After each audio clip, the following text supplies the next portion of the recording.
It's old-time hockey, the way you're supposed to play. You throw a little lumber if a guy gets in your way. You play like Gordie Howe or Eddie fucking Shore. We can't all be Gretzky, some news or Bobby Orr's. Hey! Larry Playfair had the reputation of being a hard-working, pugnacious defender. Just in the 2 years he spent playing for the Portland Winterhawks in the WCHL, Larry Playfair would rack up 601 penalty minutes in just 136 games. So the Buffalo Sabres knew exactly who they were drafting when they picked him 13th overall in the first round of the 78 NHL Amateur Draft. Larry would split his first season between the Hershey Bears of the AHL and the Buffalo Sabres of the NHL, racking up his first 60 minutes and penalties in the NHL in just 26 games.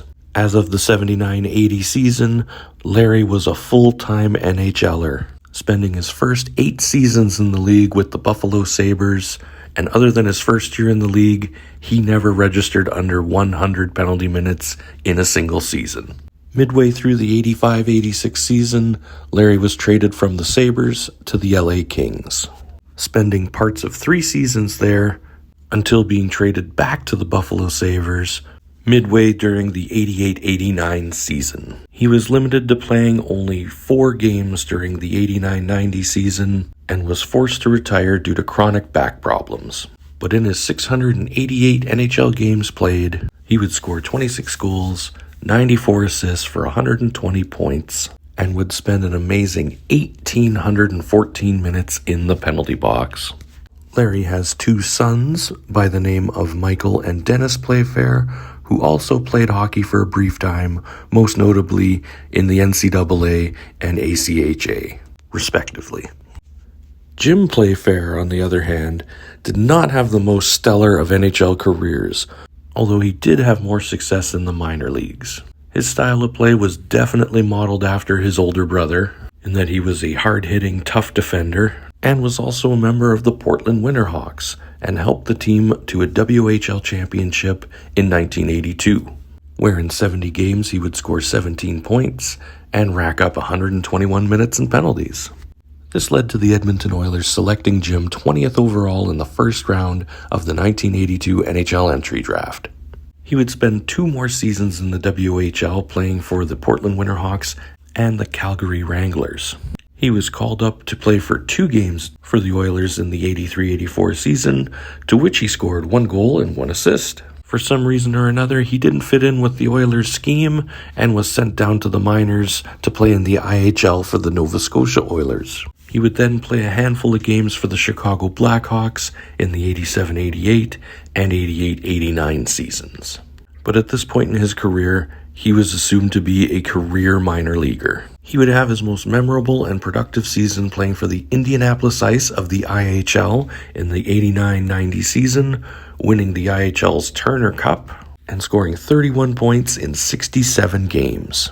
He would spend parts of 2 more seasons playing for Indianapolis before retiring from active play. After retiring from hockey, Jim became a coach for various minor league teams, eventually coaching the St. John's Flames to a Calder Cup championship in 2001, becoming an assistant coach for the Calgary Flames, and even was head coach for a single season during the 2006-07 season. Jim was also an associate coach for the Arizona Coyotes and the Edmonton Oilers up until 2022. Most recently, he has taken a job as an associate coach for the Prince George Cougars of the Western Hockey League.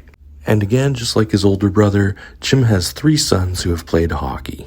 Jackson and Austin Playfair both played in the Western Hockey League and currently play for the Nechako North Stars of the CIHL. And the oldest son, Dylan Playfair, who would play 2 seasons of hockey in BC junior leagues, but wasn't quite successful.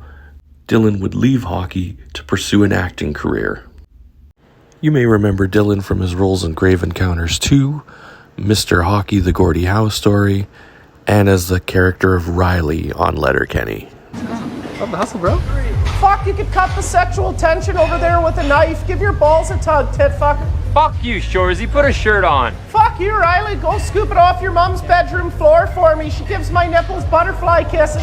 Fuck you, Shorzy. Fuck you, Jonesy. Your mum shot cum straight across the room and killed my Siamese fighting fish. Threw off the pH levels in my aquarium, you piece of shit. Fuck you, Shorzy. Do you hear yourself? Fuck you, Riley. Should have heard your mum last night. She sounded like a window closing on a Tonkinese cat's tail. Sounded like...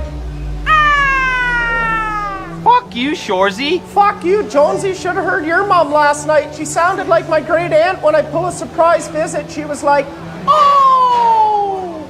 Fuck you, Shorzy. Fuck you, Riley. Your mum sneaky gushed so hard she bucked me off the waterbed last night. Don't tell her I was thinking about Jonesy's mum the entire time. Fuck you, Shorzy. Fuck you, Jonesy. Your mum ugly cried because she left the lens cap on the camcorder last night. It's fucking amateur hour over there.